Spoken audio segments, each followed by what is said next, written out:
welcome to the Uncultured Podcast YouTube channel.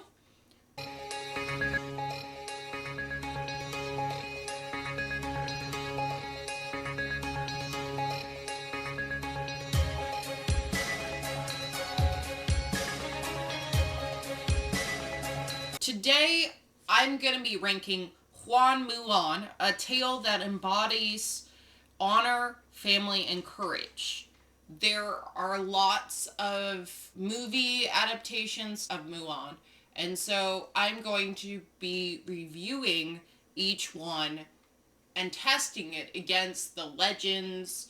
I've enjoyed reading translations of two major versions, the Ballad of Mulan, pretty short, and the Fallen Sakura. In general, I have two dream live-action versions of Mulan. One is a K-drama, and I would want this K-drama to be filled with political intrigue and be a war story. So Mulan's at the war front, she becomes a general and all that, and she's fighting off wars. There might be some mini missions, but there's a lot of politics mixed in. She's not named Mulan, because in this K-drama version, she is essentially Mulan, but without her name being that, because she's going to be a Korean. She can be set in any time period. The Japanese occupation would be a little bit hard maybe to do, but other historical time periods are pretty good. So they just choose one of them. They make Mulan become a military general, and then their focus is more on the plot surrounding, and Mulan is just one of the interesting characters. They've already done some of these stories where females dress up like males to go to places or to get things done. For instance, we have a main character in Moonlight Drawn by the Clouds where she is dressed up as a eunuch for half of the story. Actually, more than half the story. We have a princess pretending to be a prince in the king's affection. We have several women pretending to be scholars. And so they do pretty well with these characters. I'd love to see a period piece that is essentially Mulan, but lots of politics, K-drama, awesomeness, beautiful songs, beautiful soundtracks. When you're adding in sort of a romance, then you can add in different guys that you will be choosing from. Some can be fellow generals, some can just be fellow servants, or maybe a guy back home. I don't know. So all of these options are pretty good. Also, it is important to note that in the actual story of Mulan, she is essentially trained by her father at a young age. So she knows how to fight. She doesn't have any magical properties or anything like that, but she does know what she's doing when it comes to fighting. We could even have her father teach her strategy as well, so that we definitely understand why she becomes a general. Also, in the story of Mulan, she's literally in war for 10 years, and then she becomes a general. So it makes a lot of sense that she knows what she's doing. She is smart. She doesn't have superpowers, but she does know how to fight because she has been trained as a young child. So she does know all of these things. So then, that's the K-drama, so that's the TV show portion. If I was doing a live-action movie, my dream live-action movie, it would be similar to The Great Wall. It would feature stunning visuals, vibrant costumes, and intense action scenes. Reminiscent of The Great Wall, they wouldn't include a monster, but very reminiscent of all the color stuff. Okay, the first one I'm going to be talking about is Mulan Joins the Army. I want to mention that there are other adaptations of Mulan, but they are not easy to find. So I stuck with the ones that are easy to find. You can find them on YouTube, you can find them subbed, you can watch all of these. So Mulan Joins the Army, 1939. First up, this is a black and white film. It's very comedic. It blends in romance with lighthearted, yet a gritty narrative. It is a very fun watch. It really showcases Mulan's cleverness. I would rate this as a B tier movie. I did enjoy it, but it's really, as far as the movies in this list go, it's very B tier. It's pretty good. I'd watch it, but it is not hitting above B tier. Next, we have Lady General Huan Mulan, and this is a Hong Kong opera musical for 1964. It captures the essence of the original ballad. It's filled with humor, romance, and beautiful songs. And this is awesome. This is spectacular. I would definitely say that this is S tier. I enjoyed it so much. Their costumes play into showing their emotions. They move their hands around a lot. It's so beautiful. Yes, this is definitely a stage musical. You can tell the sets and stuff. But is it still beautiful? Yes. And there's romance in the middle of it. And it's hilarious how funny it is when Mulan is trying to hit on the other general and he doesn't know she's a girl. And she has this funny line, which I think is like the greatest line, which she was like, "What if I were a girl? Would you like me?" And he's, "Stop being a weirdo and go find yourself a girl already," because he doesn't know she's a girl, so he's telling her to go find another girl. Like, they're both generals and stuff. And she was like, "What if I were a girl? Would you like me?" He flitter my eyelashes. And the way that they do this is it's pretty obvious that she is a girl because they want to show to the audience so the audience is not confused in any way, shape, or form. But everyone else seems confused by her costume. But she in no way looks like a dude. She is like being all cutesy. Anyway, really sweet, really humorous, really awesome. And I really love this version, and I rated it as S tier. Next, we move into Mulan 2009. This is also known as Rise of the Warrior. This adaptation is one of the most realistic, offering a somber portrayal of war. And I sometimes wish that Disney had gone with this instead of what they did do. This was definitely like Mulan went to war. This is a war story. So it's not happy. It's a tragedy, but it's a war story. And they really understood the fact that it was a war story. And wars are not fun and rainbows and all that. And so I would rate this version as an A tier. It is brutal when you first watch it, but I think it was enjoyable and it was understandable considering that they really wanted to go the realistic route for this is a war story. We are talking war. There's no happy ending here, but this is a brutal war story. And we definitely deal with that. The next one is Matchless Mulan 2020. Everyone knows that in this version that she is a woman. Because they all come from like her hometown. This plot revolves around like smaller missions. You get little tiny military operations going on. So this one, it's little side quests, little missions, little military operations, and it's really fun to watch that. So I would say that this is C tier. It's not necessarily all that bad.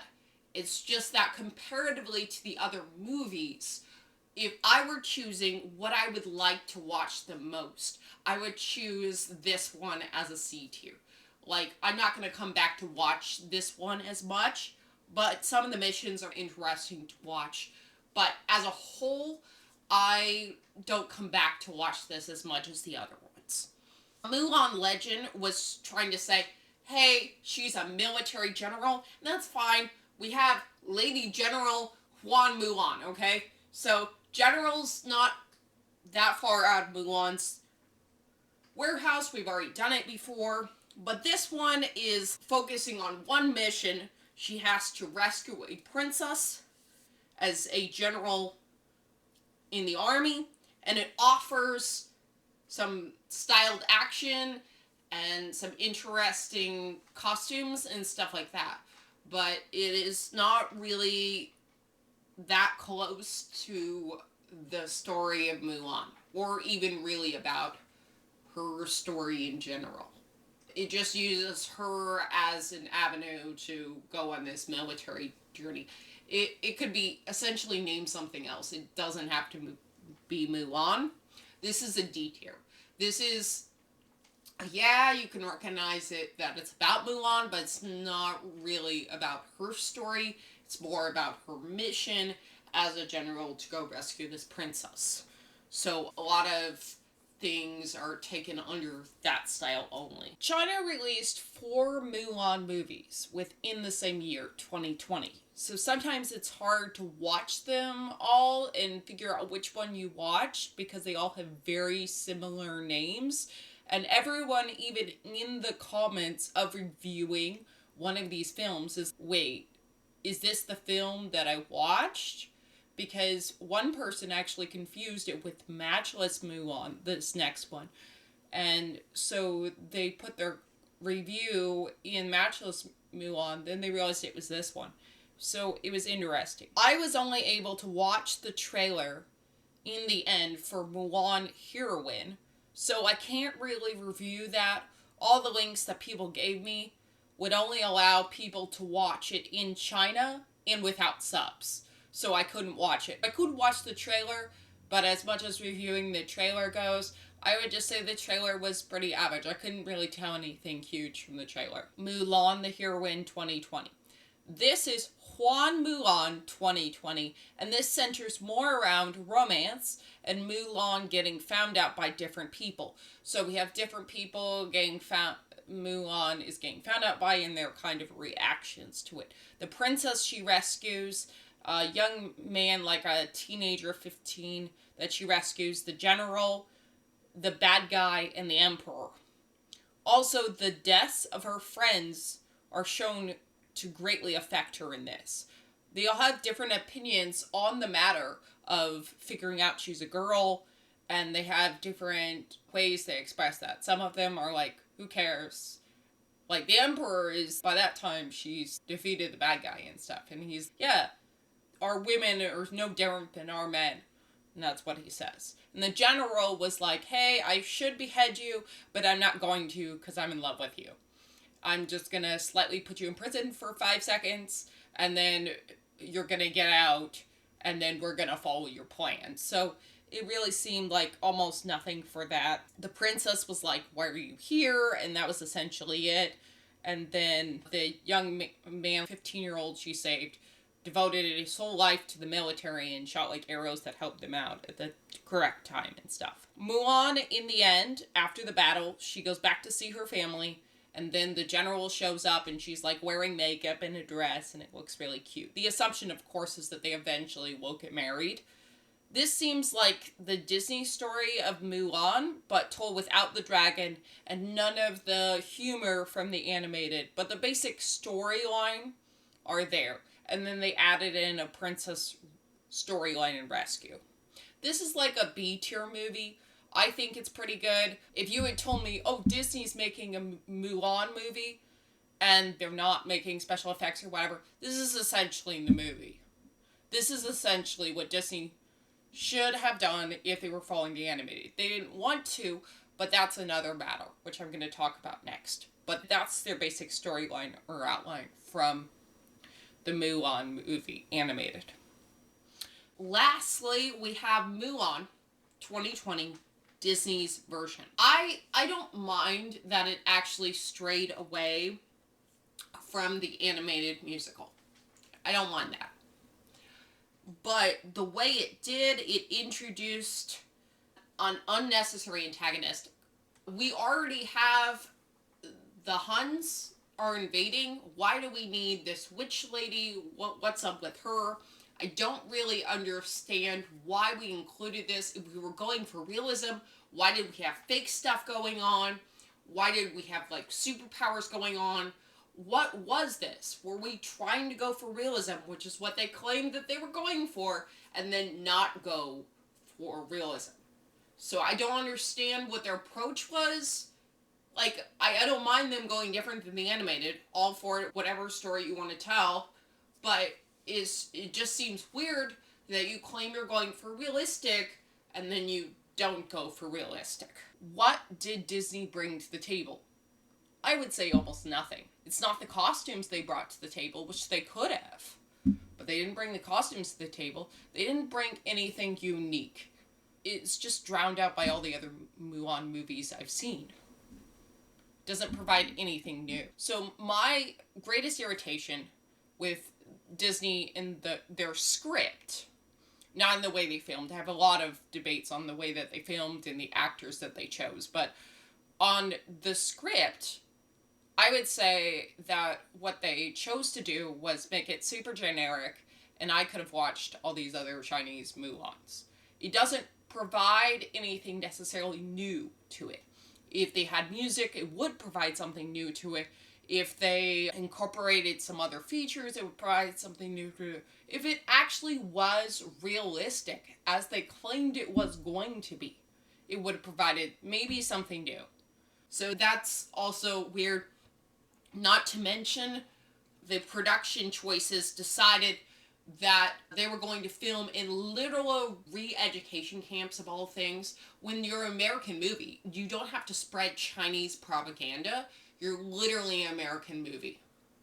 So you can do whatever you want, you can tell whatever sort of story you want, and you go for literally pushing Chinese propaganda.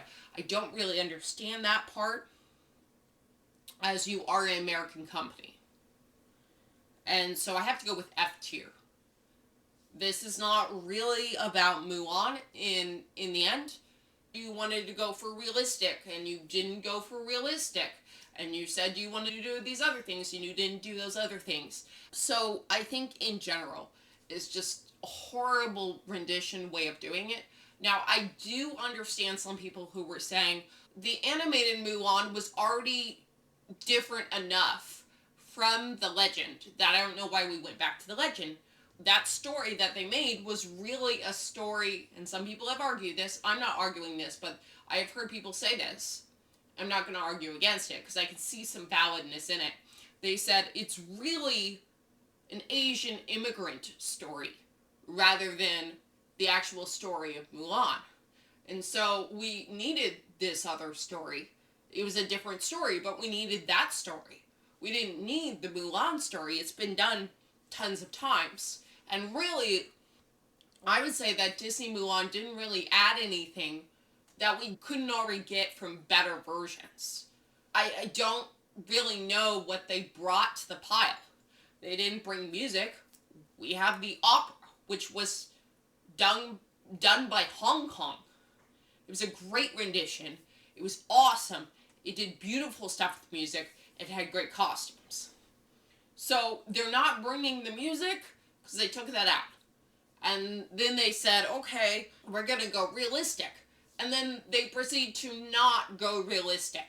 And they add in, like, that Mulan is, like, better than everyone else. No, she'd be, like, the same as everyone who's been trained as a young child, which there probably were many of them. Yes, she does become a general, but I think not that she's just better than everyone else, but that she has strategy and fighting skills. That's definitely F tier. So if I had to pick my favorites, I would say that I liked my favorite Mulan was in Mulan 2009.